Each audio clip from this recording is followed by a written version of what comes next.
Hey, everyone. It is Yehudit Steinberg, and I'm here once again live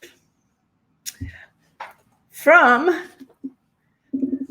New Mexico, where today in the summer it is getting up to 100 degrees. So we have great air conditioning here. Thank you. But it's a little bit warm here in the Southwest as we are in the middle of summer. And summer is wedding time. So over the past couple of weeks, I have been going live here in the Jewish Interfaith Wedding Network Facebook page, and I want to actually put that up here. So let me, Jewish Interfaith Wedding Network Facebook page is where we're going live. And I'm getting some of this. There we go. Come back here. There we go. The Jewish Interfaith Wedding Network. So over the past 10 episodes, we have been talking about some of the preliminary steps that you may want to take to start planning your Jewish fusion wedding. And we've talked about what a fusion wedding is, which is a combination when one of the partners that is getting married is not Jewish, and how we're going to incorporate the two cultures and religions into the wedding celebration. So if this is the first time that you're coming to the broadcast, I suggest that you head over to the Jewish Interfaith Wedding Network Facebook page and click on videos in the sidebar, and you will get a playlist of all the shows that I have done previously that has talked about what is a fusion wedding, how to choose officiants, how to choose your location, some of the problems that you may encounter over planning this aspect of your wedding. So today we're going to talk about the Ketubah, and I'm going to head over to incorporate my slides that I've prepared for the show. And let me just get this set up so that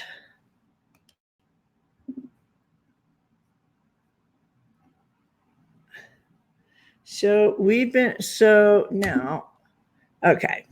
So there we are. Okay. So over the past couple of episodes, we have talked about the different wedding traditions. And in episode 10, we talked about the chuppah and how to choose what it is and how to pronounce it and how to choose one for your wedding. Now, and so we're in the middle of this series, which is we're going over 4 of the basic traditions that are used in the Jewish wedding. And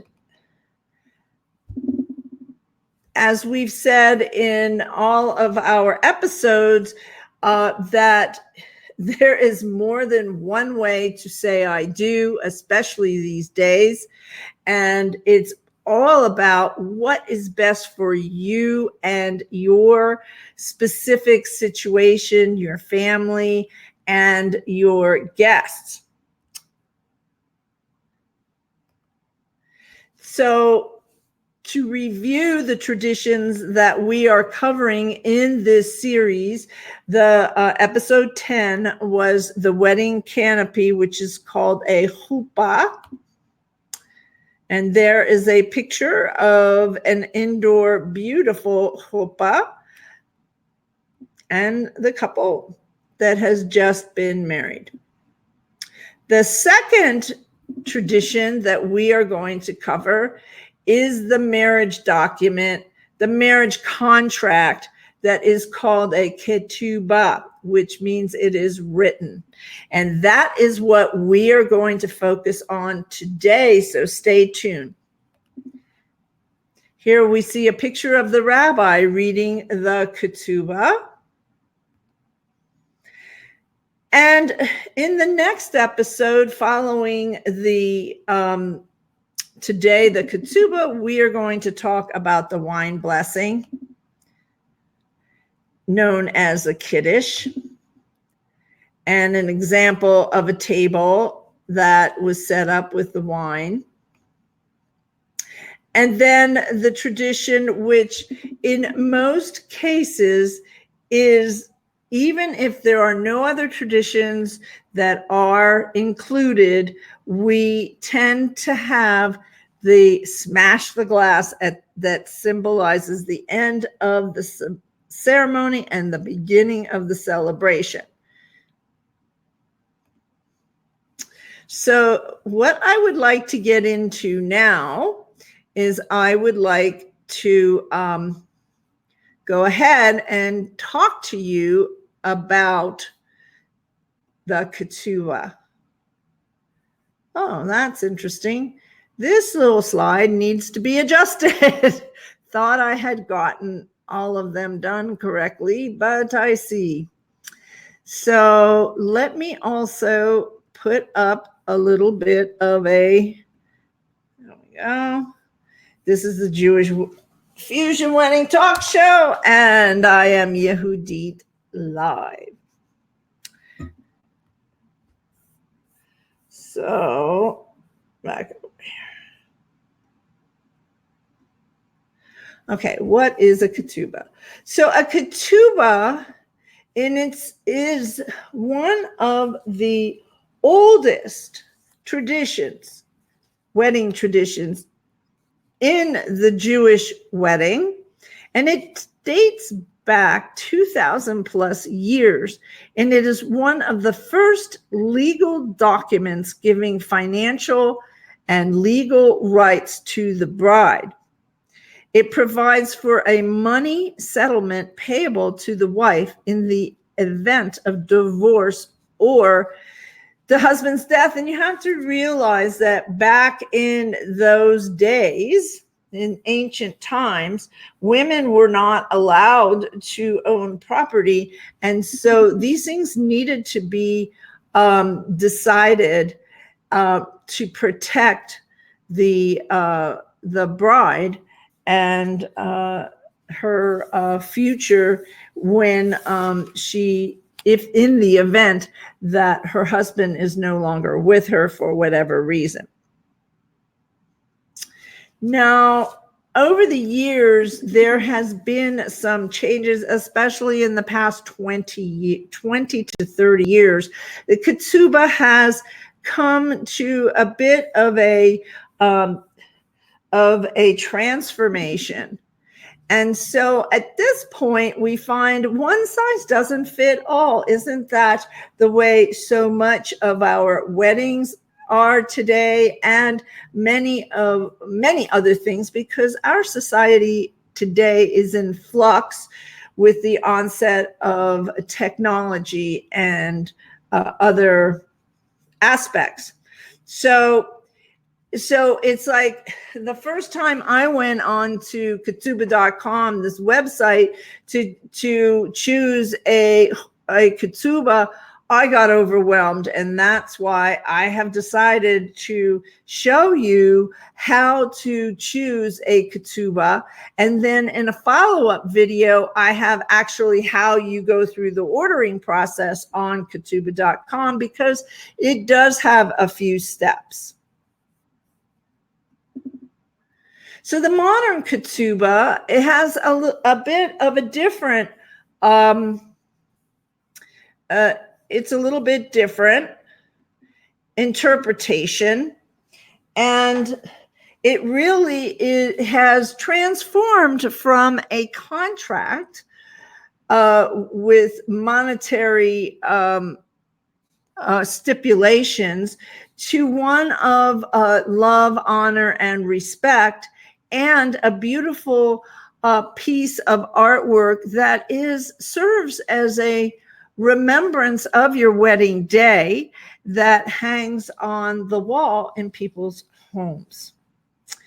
So, although the changes have evolved, it still is part of an age-old tradition practiced for the past 2,000 plus years during the Jewish wedding ceremony. Couples have continued to keep the tradition of a ketubah as an essential part of their Jewish wedding ceremony.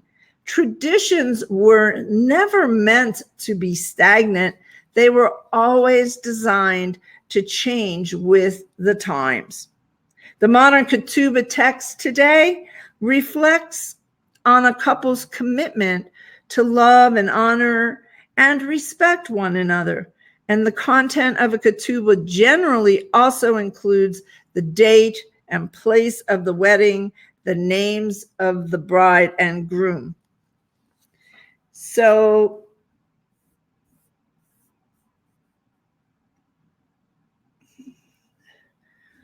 there are 4 parts of a ketubah. And the first part is the text. So in the text, there are different variations, and we'll get into that a little bit further into this presentation. But the text choice is really important because this is a document, it is a contract, and people do sign.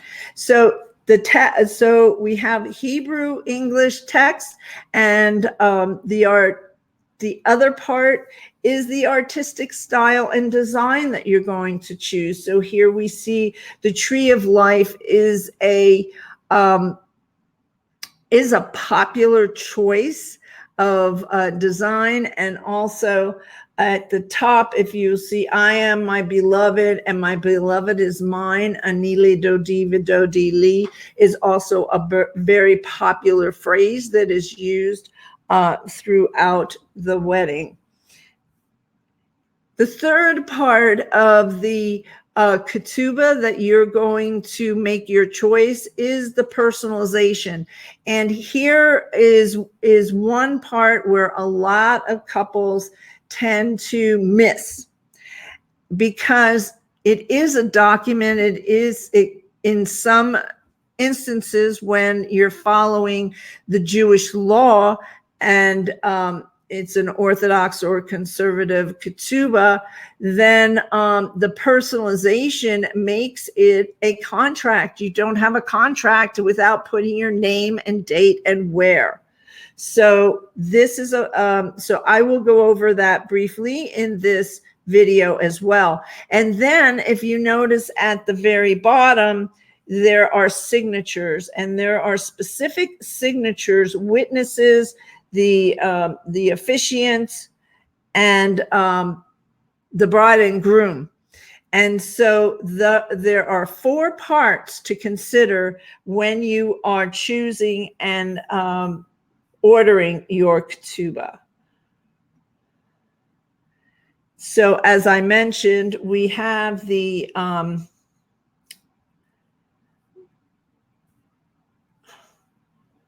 text, the style, the budget, and the personalization. So step number 1, and this is especially for those that are choosing to have a Jewish officiant, a rabbi or a cantor, you want to check with your officiant first before you pick out a ketubah, before you buy the ketubah or order the ketubah, because they may have a text preference. And since they are the ones, since the ketubah is an integral part of the ceremony, you want to make sure that the rabbi, that you are in agreement with what the rabbi wants for the ketubah. and sometimes the styles are not acceptable. And this usually is on more traditional ceremonies with Orthodox and conservative and Sephardic. So if that is your wedding, then definitely make sure that you don't skip step 1. So here is the rabbi reviewing the document before the ceremony to make sure that all the information is there. The next thing you want to do is decide what type of text that you want to put into your ketubah. This is before you pick the style that you like, because not all texts are available with every ketubah design. So it's important to choose your text. Now, there's different types of text. You have your Orthodox and your conservative and Sephardic traditional texts that are written in Aramaic, which is an ancient language, and that was spoken like we speak English in this country. So the traditional texts are written in Aramaic. It may look like Hebrew, but it is Aramaic if it is an Orthodox or a conservative ketubah. And this tradition dates back over 2,000 years. So I have given just a couple of examples, and I know that it would be very difficult to read, but just to give you an idea, this is a conservative text, and they actually has the Aramaic and English translation. You can get this in just the Aramaic as well. Now I'm going to show you a few choices for modern text. Today's ketubah, we have many choices. And here you can see the types of text that most of your ketubahs that you find online have for you. You have as I said, traditional text, Orthodox, conservative, and Sephardic, and modern text. The Reform movement is egalitarian. There are interfaith texts. There is same gender, LGBTQ, and secular humanist. And a lot of people ask me, well, what's a secular humanist? Well, basically, it doesn't have God language. So an example of Reform egalitarian, and you can find these are all from Ketubah.com, which I recommend, and I also have a special code that gives you $25 off on your purchase. So you'll want to, if you're in the market to purchase a ketubah, you may want to get that code from us following this video.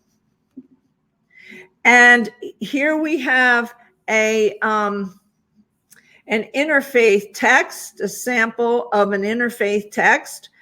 And there are actually 4 different choices that you have at some of the text on Ketubah.com, and a sample of same gender. Now, the next thing that you want to consider after you're looking at your the text to pick out a ketubah, what's your budget?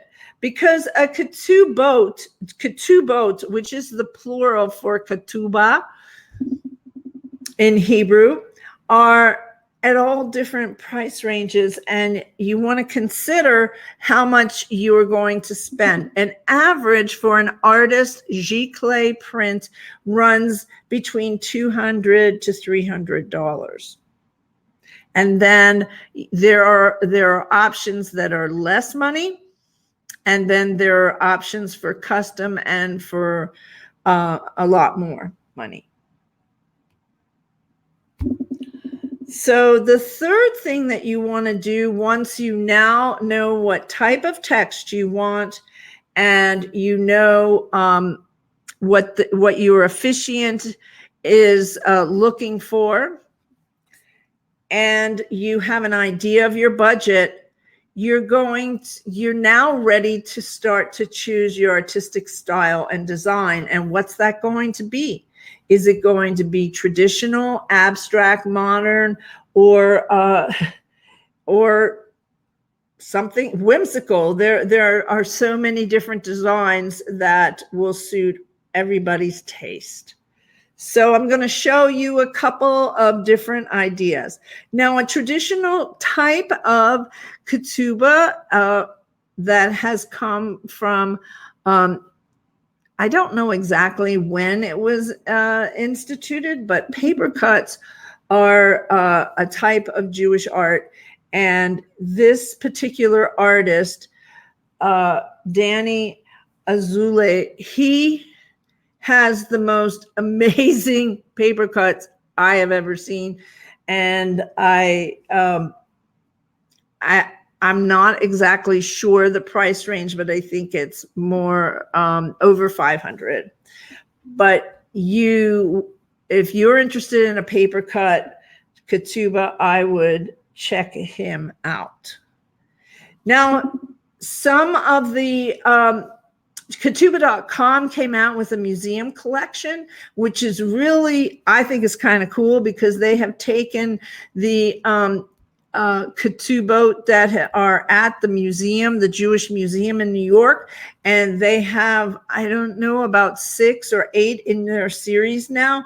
And I think that, so for those of you that like a little bit of tradition along with modernity, this collection might be for you.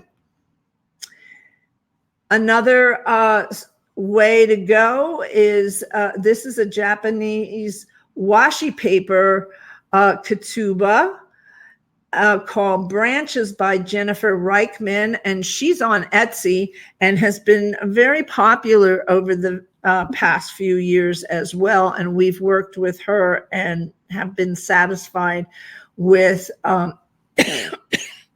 with her Ketubah. Now, you may be cultural, and it's starting kind of slow. There aren't that many out there, but this happens to be a Chinese-Jewish combination. If you happen to be in that situation where you can get your Ketubah to reflect both cultures in the Ketubah, and it's in the shape of the double happiness, which signifies one of the symbols of wedding symbols in the Chinese tradition. Now, number 4, now we're ready. Now that you picked out the Ketubah that you want and you picked out the text, now it's time to fill in the personalization. And that means you're going to fill in your name, the wedding date, the location, and you're going to take a look at the signature lines. Do they have enough signatures? Because when we co-officiate, and a lot of rabbis don't, but we happen to do a lot of co-officiated ceremonies. And when we do that, we add a line for the co-officiant to sign. And it's a really nice gesture. And then the couple has both officiants signed on their marriage agreement for their future remembrance. So here's where a lot of mistakes tend to happen. Couple sees that, I have to have this personalized, but they don't realize that they do need somebody to personalize their ketubah. And here we have a couple of choices. You can personalize with the artist, and let's say you have a giclée printed ketubah, and then you fill out the form, you pay the extras around $75, and the artist will add in all of the information that is needed to make it a legal document. The second choice you have is to hire a calligrapher, and that calligrapher can try to match the font, but probably will cost you more than the $75 and will look like someone has, added that in. And if that's okay with you, or you want that type of look, then you would choose number 2 with the calligrapher. You would need to also make enough time between the time you order your ketubah and you receive your ketubah, and then have to send it to the calligrapher and for them to do it. So keep that in mind. And number 3, which happens a lot of times, couples with us, they don't fill it out. They didn't realize that they needed to fill it out. And then even if we tell them, and then when we show up on the day of the ceremony, it's not filled out. So the rabbi needs to fill it out. And he may not have his calligraphy pens, and he's not a professional calligrapher. So he will write it in, but it will look written in. Now, some of you may want to have that kind of look. Others may want it to be matched. And because this is a piece of artwork and you've spent quite a bit of an investment to have it. But the choice is up to you. And I wanted to make sure you understood that. And that's one of the reasons why I included it in this video, to show you how to do it. So now basically you complete your order, and I have created a follow-up video for those of you that come in and subscribe to the show, that you can get and order and want to go a little bit deeper into ordering and displaying and getting your ketubah ready for your ceremony. So there is a video that I have that reviews the order process specifically for ketubah.com. Now that really ends the information that I have for you today on a ketubah, and I suggest that you tune in live the next few days that I go live, and you can get your questions answered. We are in the middle of the Jewish wedding traditions series, and we're going over the 4 main traditions that most couples choose at least one or more of these traditions to do in their interfaith cross-cultural weddings.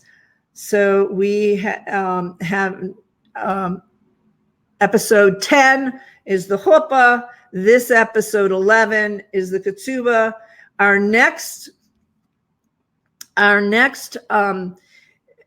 video is on the Kiddush, the wine blessing, and the following one is on the breaking of the glass. And in each of those, I explain to you what it is, what it means, and some of the basics on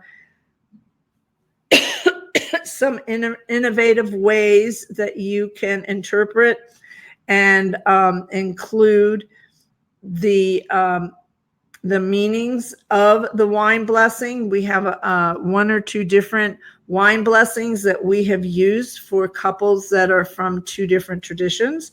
And also there are different meanings that you can choose for breaking the glass. So this is coming to the conclusion, and we are the Jewish Interfaith Wedding Network. My name is Yehudit Steinberg. I am the founder of the Jewish Interfaith Wedding Network, and which is an online resource to help you plan your Jewish interfaith wedding. And we are based on the Facebook page, Jewish Interfaith Wedding Network. And that is where I'm hosting the live videos. And I want to wish all of you who are getting married a mazel tov and congratulations. And that concludes. All right. There we go. That concludes our episode 11 on the chuppah in our Jewish wedding tradition series. We'll see you next time. Take care. Bye-bye.